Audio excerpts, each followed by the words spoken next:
Olá! O DPVAT, seguro obrigatório de danos pessoais causados por veículos automotores de via terrestre, é um dos assuntos do Judiciário em Evidência. A gente mostra ainda, grupo de magistrados do TJ do Ceará analisa mais de 2.000 processos de crimes contra a administração pública entre julho e dezembro de 2013. Corregedoria Geral da Justiça do Ceará autoriza cartórios a reconhecerem a paternidade socioafetiva. Câmaras criminais do Tribunal de Justiça julgam mais de 6.000 processos em 2013. E Fórum Clóvis Bevilacqua instala novas varas da Fazenda Pública e a Secretaria Judiciária de Primeiro Grau. O Fórum Clóvis Bevilacqua iniciou 2014 com novidades na área da Fazenda Pública. Desde o dia 7 de janeiro, estão funcionando as novas varas e a Secretaria Judiciária de Primeiro Grau.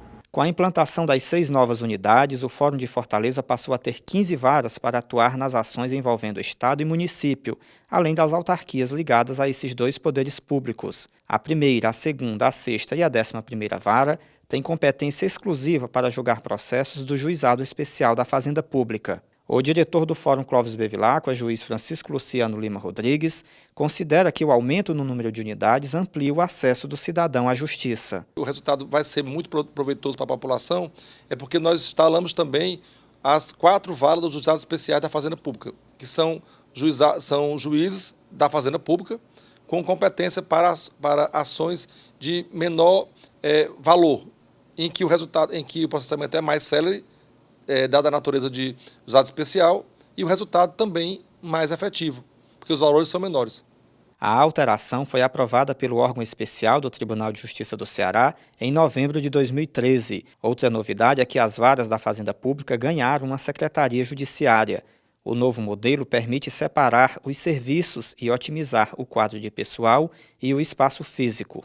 Nós estamos num projeto piloto, separando a estrutura do gabinete do magistrado e uma estrutura comum a todos os gabinetes da Fazenda Pública, que é a Secretaria Única. A proposta é o quê? É otimizar a mão de obra e otimizar o serviço, já que nós vamos ter uma unificação dos expedientes, nós vamos ter uma rotina entre eles, uma divisão de trabalho. Para se ter uma ideia, essa é uma das varas onde o gabinete do juiz e a secretaria funcionam no mesmo local. Já essa é uma das varas da Fazenda Pública. A Secretaria Judiciária de Primeiro Grau é responsável pela execução das ordens dos magistrados da Fazenda Pública, como citações, intimações, notificações, cartas precatórias e ofícios. A finalidade é levar o projeto para todas as varas do Fórum Clóvis Bevilacqua. Eu creio que isso é um avanço positivo, né? E nesse aspecto vai depois ser feito estendido isso aí para as demais especialidades. Entre 29 de julho e 19 de dezembro de 2013, o grupo de magistrados criado pelo Tribunal de Justiça do Ceará analisou mais de 2.000 processos de crimes de improbidade e contra a administração pública. A equipe de juízes teve a supervisão do desembargador Inácio de Alencar Cortez Neto. Durante quase 5 meses de trabalho, a equipe visitou 82 comarcas, incluindo Fortaleza. Foram 411 sentenças, 94 decisões e 692 despachos. O resultado foi divulgado no dia 9 de janeiro, durante a primeira sessão do órgão especial em 2014. Para o desembargador Inácio Cortez, o grupo cumpriu o objetivo de agilizar o julgamento desses processos, conforme prevê a meta 18 do Conselho Nacional de Justiça. Muito bom, excelente. Durante esses 5 meses foram julgados mais de 400 processos e excluídos da meta mais de 800. Foram os despachos de recebimento de inicial, de exclusão, bem como também os despachos de mero expediente e os vistoriados, que eram processos que já estavam com audiência designada pelo juiz das comarcas. 9 juízes fizeram parte do grupo de auxílio para analisar e julgar ações de improbidade e de crimes contra a administração pública.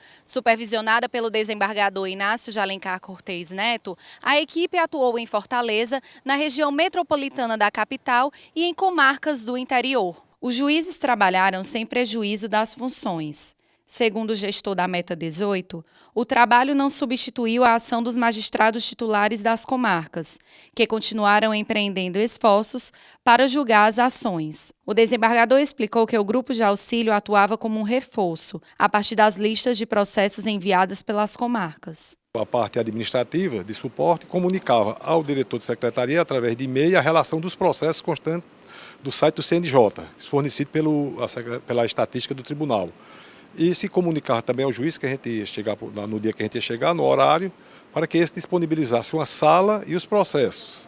Chegando lá, o grupo separava os processos e começava a trabalhar. Os cartórios do Ceará foram autorizados pela Corregedoria Geral da Justiça do Estado a reconhecerem a paternidade socioafetiva. Esse tipo de paternidade é aquela que considera não somente os fatores biológicos, mas também os laços afetivos. As regras estão no provimento publicado no Diário da Justiça Eletrônico de 20 de dezembro de 2013. Para fazer a solicitação, o interessado deve procurar o cartório onde o filho socioafetivo está registrado. É necessário apresentar documento de identificação com foto, certidão de nascimento da pessoa a ser reconhecida, bem como os dados da mãe, que precisa assinar quando o filho for criança ou adolescente. É preciso o consentimento da pessoa se ela for maior de 18 anos. Evita o processo judicial. A pessoa vai ao cartório, reconhece o filho, sem pagamento de qualquer despesa. E a consequência disso tudo é que você vai tirar muita gente do anonimato com relação ao pai. E evitar problemas, vexames, restrições e preconceitos. A Corregedoria Geral da Justiça do Ceará disponibilizou um modelo do termo de reconhecimento a ser seguido pelos cartórios de todo o Estado. De acordo com o Corregedor-Geral, sempre que o oficial do cartório suspeitar de fraude, falsidade ou má-fé, não fará o procedimento e encaminhará o caso ao juízo competente. O magistrado disse também que o reconhecimento da paternidade socioafetiva não impede a discussão judicial sobre a paternidade biológica. Ele pode reconhecer e depois se discutir biologicamente a questão biológica da justiça. A seguir, a gente fala sobre o DPVAT, seguro obrigatório de danos pessoais causados por veículos automotores de via terrestre. O telefone da assessoria de precatórios do Tribunal de Justiça do Ceará é 85-3207-7678. Mais de 6.000 processos foram julgados em 2013 pelas duas câmaras criminais do Tribunal de Justiça do Ceará. Os desembargadores da primeira Câmara Criminal julgaram 3.004 processos durante o ano. Foram realizadas 43 sessões ordinárias e 4 extraordinárias. Fazem parte do colegiado os desembargadores Francisco Pedrosa Teixeira, presidente do órgão julgador, Paulo Camilo Timbó, Maria Edna Martins e Mário Parente Teófilo Neto. Em 2013, também atuaram os desembargadores Luiz Evaldo Gonçalves Leite, Francisco Gomes de Moura e Paulo Ayrton Albuquerque Filho. As sessões ocorrem toda terça-feira a partir de 1h30 da tarde. No mesmo período, a segunda Câmara Criminal julgou 3.128 processos. Em 2013, ocorreram 46 sessões ordinárias e 3 extraordinárias. O desembargador Haroldo Correia de Oliveira Máximo é o presidente da turma julgadora. Também fazem parte os desembargadores Francisca Adelineide Viana, Luiz Evaldo Gonçalves Leite e Francisco Gomes de Moura. Além deles, atuaram pelo colegiado em 2013 os desembargadores Francisco Darival Bezerra Primo e João Byron de Figueiredo Frota, que se aposentou em junho do mesmo ano. A segunda Câmara Criminal promove as sessões toda segunda-feira, a partir de 1h30 da tarde. Quem possui veículos tem que pagar o DPVAT, seguro obrigatório de danos pessoais causados por veículos automotores de via terrestre. De acordo com a seguradora Líder, que administra o DPVAT, desde 2012, o Ceará é o segundo estado do Norte. O DPVAT tramitam nas 30 varas cíveis de Fortaleza. Em média, são 1.200 novas ações todo mês. Para explicar quem tem direito, os valores e o que fazer para receber o seguro, eu recebo o desembargador Paulo Ayrton Albuquerque Filho, da 6ª Câmara Cível do Tribunal de Justiça do Ceará. Seja bem-vindo, desembargador. Obrigado, Pamela, e estou à sua disposição. Prazer imenso estar com você aqui. Desembargador, quem é obrigado a pagar o DPVAT? É obrigado a pagar o DPVAT todo proprietário de veículo automotor via terrestre, né? E aí são aqueles automóveis que andam tanto em terra como em asfalto. O que estaria incluído dos veículos automotores? Os carros convencionais, ônibus, micro-ônibus, tratores, caminhões, todos esses são obrigatórios a pagar o DPVAT no momento oportuno e na época da contratação do seguro. E motocicletas também? Motocicletas também. Desembargador, e como é calculado o valor?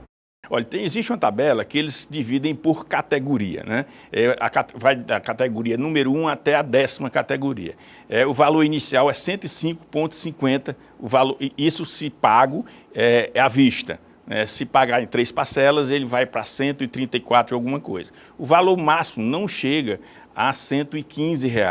É um valor insignificante que o proprietário, ao pagar, fica segurado, fica com pelo menos um benefício no caso de um acidente, né, que é muito comum na cidade como Fortaleza e mesmo no interior do estado, com o direito de, se acidentado, ele receber esse benefício que é dado.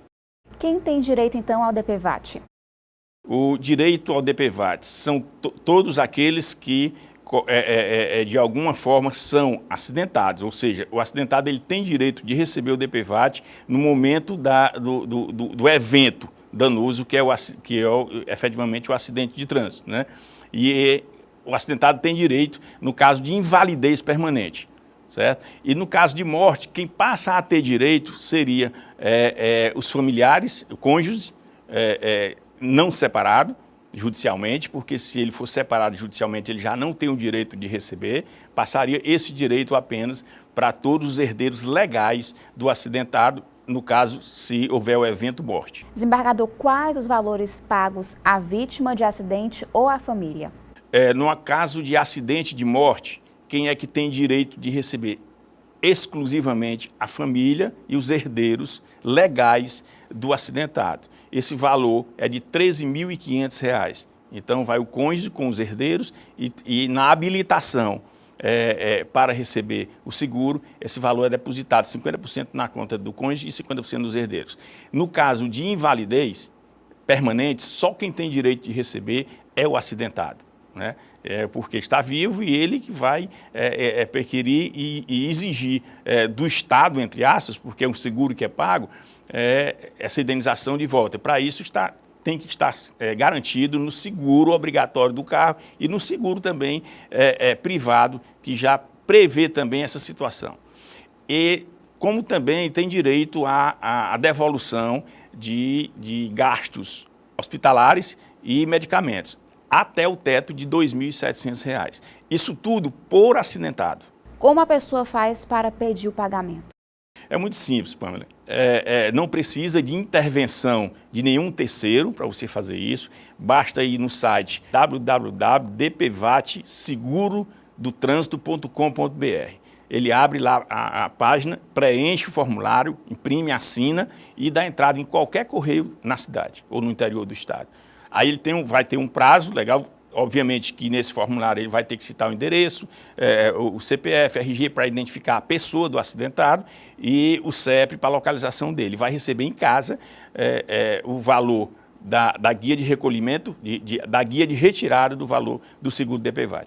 Desembargador, e como provar os danos? A prova do dano, se por acidente permanente, é obrigatório que ele vá e obtenha um laudo do Instituto Médico Legal ou uma perícia, né, do momento da autarquia que vai, no caso do Detran, verificar o acidente e ver o tipo de invalidez. Aí o Detran vai ter que emitir um laudo pericial de acordo com a lesão que cada um ocorreu, e em cima dessa lesão, obviamente, vai se passar por uma outra vistoria e vai ser aplicado o valor correspondente, que pode chegar àquele teto máximo que eu já lhe falei, de R$ 13.500. Desembargador, vamos supor que a pessoa sofreu uma invalidez permanente, mas vamos supor que ela não possa ir, né, por meios próprios, em busca desse seguro. Ela pode ser representada por um familiar? Pode. No caso, por exemplo, se casado pelo cônjuge, se não for casado pelo pai ou a mãe, se não tiver nem pai nem mãe, pelo irmão mais velho, isso aí não tem problema nenhum. Essa representação é feita, desde que da forma legal, qualquer um pode. Na hora da vistoria in loco, né, ou do DETRAN, ou do órgão competente que esteja presente, vamos supor que seja um momento de um acidente que ele perca totalmente, não sabe onde esteja e perca a noção de tudo, os sentidos. Né? Se não tiver ninguém da família, o órgão fiscalizador pega algum transeunte, conversa com ele, explica a situação e para depois ele representar ou procurar alguém da família que represente aquele acidentado que no momento não pôde optar ou contar toda a história do que houve do acidente. Desembargador, por que o seguro só cobre danos pessoais? Só cobre esse dano pessoal porque é um dispositivo legal da própria lei. Dano material, obviamente que esse dano material fica vinculado ao seguro do próprio veículo. Porque lá quando você segura um veículo, está dizendo o que é que ele pode... por exemplo, perdeu uma caixa de marcha, a lataria amassou e tal. Dentro da apólice do seguro é que vai dizendo que cobrir que tipo de dano material. Então tem que ficar configurado lá. Agora vamos supor que a pessoa que sofreu um acidente grave não seja, digamos, o proprietário do veículo. Ela também pode ter acesso ao seguro DPVAT? Pode. E é bem interessante essa sua pergunta, pelo seguinte, o direito ao seguro tem que se verificar que se o motorista não tiver carteira, isso complica um pouco, porque ele já está ilegal, ele não poderia nem estar dirigindo. Né? A ilicitude é praticada ali pelo motorista, que o acidente pode até ter sido provocado por ele, pela inabilidade na direção. Mas pode ser que, além do motorista, tenha outras pessoas no carro que sejam acidentadas.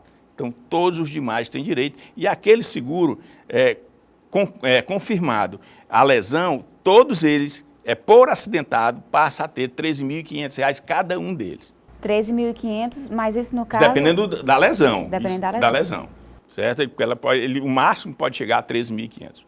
Desembargador, vamos supor que então um motorista de ônibus cause um acidente, ou então um motorista mesmo de algum veículo de passeio cause um acidente e atropele uma pessoa. Essa pessoa que foi atropelada, ela também tem direito ao seguro? Tem direito ao seguro.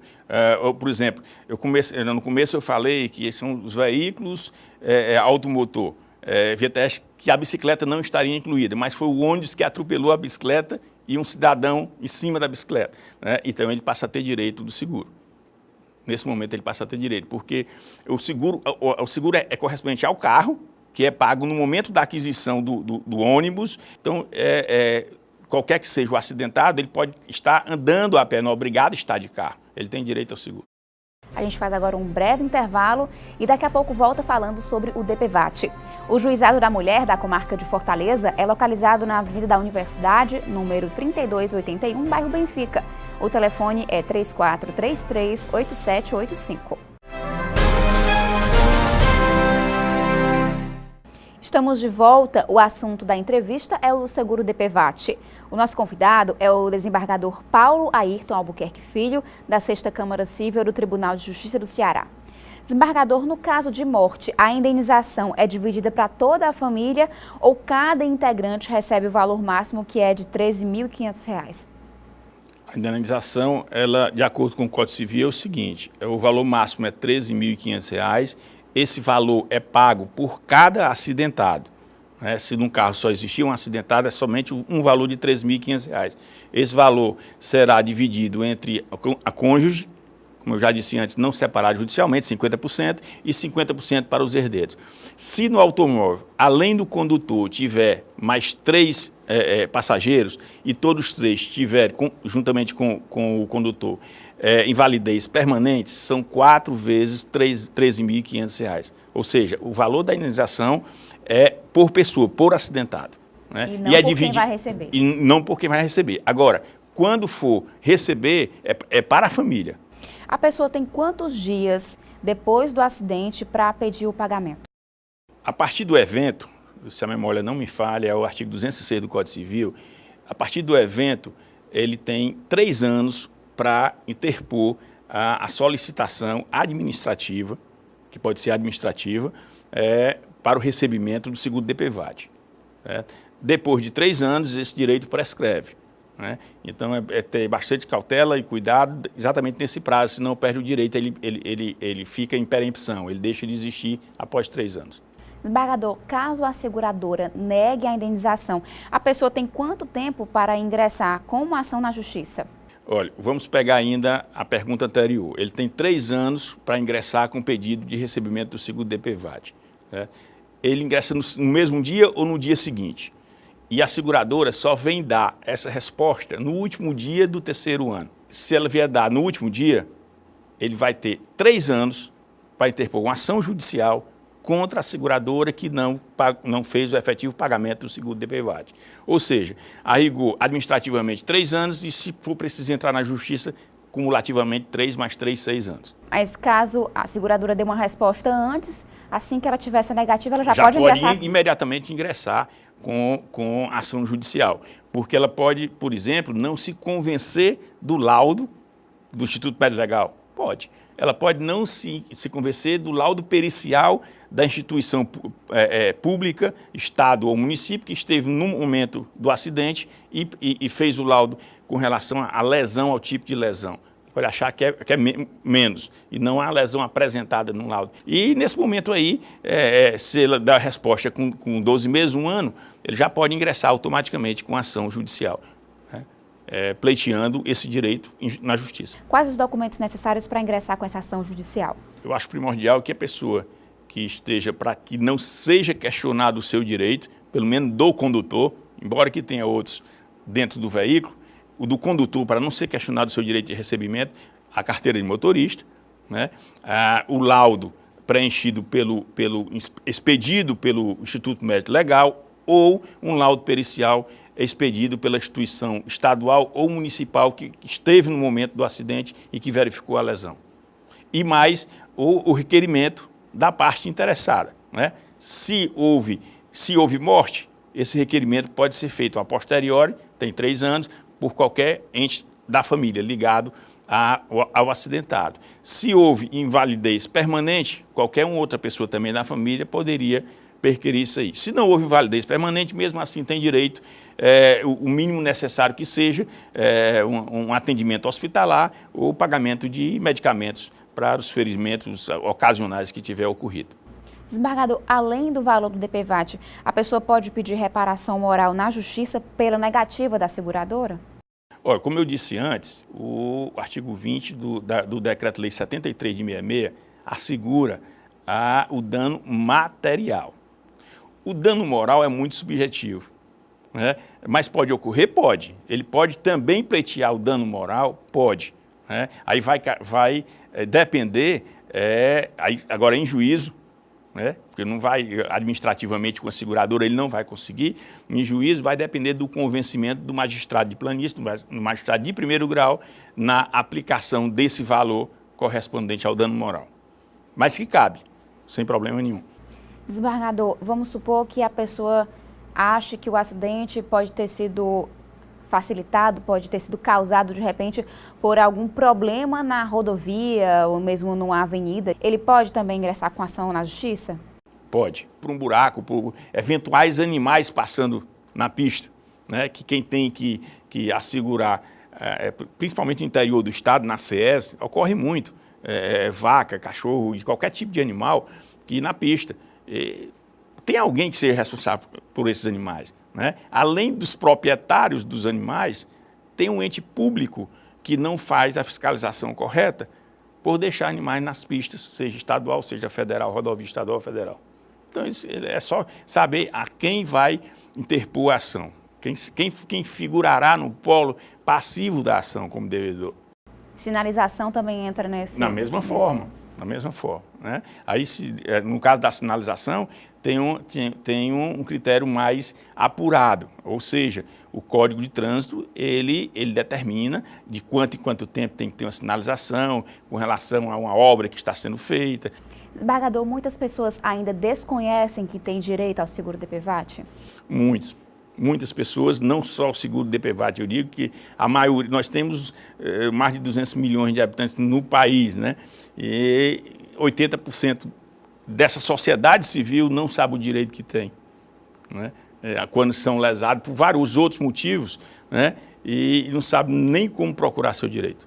E muitas pessoas ainda acreditam que precisam de um terceiro para ter acesso ao seguro? A lei determina que a pessoa sozinha não precisa absolutamente de ninguém se tiver o computador em casa.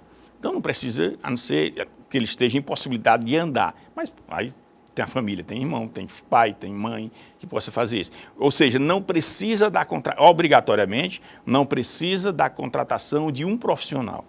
Evita, inclusive, que a pessoa seja enganada, que seja lesada por alguma pessoa que tenha má fé. Sem dúvida, porque se eu preenchi e assinei e não dei uma procuração para ninguém, o único que tem direito legal sou eu de tirar.